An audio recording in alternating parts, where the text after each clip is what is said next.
Dumakot sa report ni Kuya Val. Ito naman na lakay ang commuters group. Mayroon silang hiling fuel subsidy at hindi raw dagdag pasahe. RH5 Val Gonzales. Val. Sister L at Mayor umapila ngayon sa Department of Transportation ang Lawyers for Commuter Safety and Protection na ipamahagi na ang fuel subsidies para sa lahat ng mga driver ng pampublikong sasakyan sa buong bansa.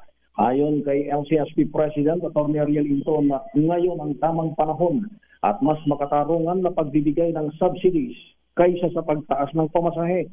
Kabilang kasi ang LCSP dito sa dumadalo kasama iba pang mga stakeholders dito sa nagpapatuloy na public consultation sa hirit na pagtataas ng pamasahe ng iba't ibang transport group. Itong dinidinig na ngayong oras na ito ay mga pending petition ng lahat ng sektor ng pampublikong sasakyan kasama na ang jeepney, taxi at maging ang TNBS.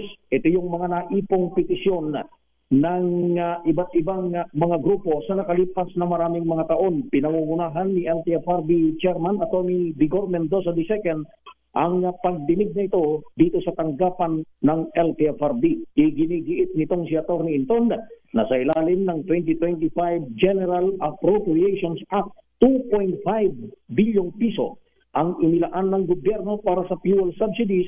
Ngunit aniya, hindi pa rin ito na ipamamahagi ng Department of Transportation. Ako si Val Gonzales, DZRH, una sa Pilipinas, una sa Pilipino. Damdamin bayan. Maraming salamat, Val Gonzales. Ayan.